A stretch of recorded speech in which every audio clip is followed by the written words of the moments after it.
Kalian pernah lihat berita ini, maupun ini? Yuk kita bahas menurut pandangan Islam.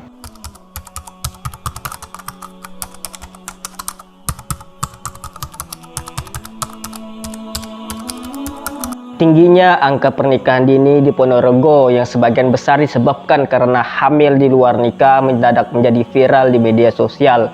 Sebanyak 176 perkara permohonan dispensasi nikah oleh anak di bawah umur untuk melaksanakan pernikahan dini disetujui Pengadilan Agama Ponorogo. Perkawinan anak terjadi disebabkan oleh 4 faktor, diantaranya faktor pendidikan, pemahaman agama yang sempit, ekonomi, dan sosial budaya.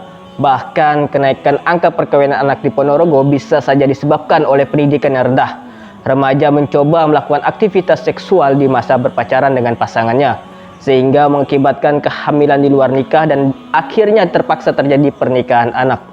Perkawinan anak cenderung berdampak pada pihak si perempuan. Secara umum dampak yang timbul antara lain dampak pendidikan, ekonomi, psikologi, dan kesehatan. Terlebih jika melihat kasus yang ada di Ponorogo yang disebabkan kehamilan yang tidak diinginkan, tentunya akan berdampak pada segi kesehatan. Menikah muda berisiko tidak siap melahirkan dan merawat anak.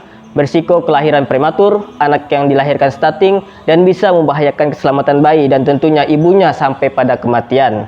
Perlunya tindakan penegakan terhadap Undang-Undang Nomor 16 Tahun 2019 tentang batasan usia minimum pernikahan, yaitu 19 tahun dengan tindakan serius seperti penyediaan akses yang sama ke pendidikan dasar dan menengah yang berkualitas untuk anak perempuan dan laki-laki, terutama dalam membahas edukasi seks sejak dini.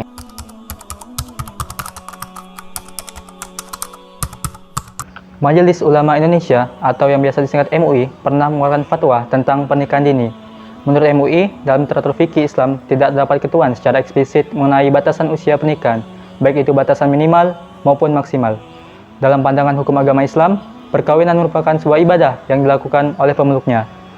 Allah SWT berfirman dalam Al-Quran surah An-Nur ayat 32 yang artinya, "Dan nikahilah orang-orang yang masih bujang di antara kamu, dan juga orang-orang yang layak menikah dari hamba-hamba sayamu, yang laki-laki dan perempuan. Jika mereka miskin, Allah akan memberikan kemampuan kepada mereka dengan karunia-Nya.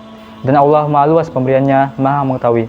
Namun, pernikahan yang disebabkan karena hamil di luar nikah tentu bukanlah suatu hal yang baik.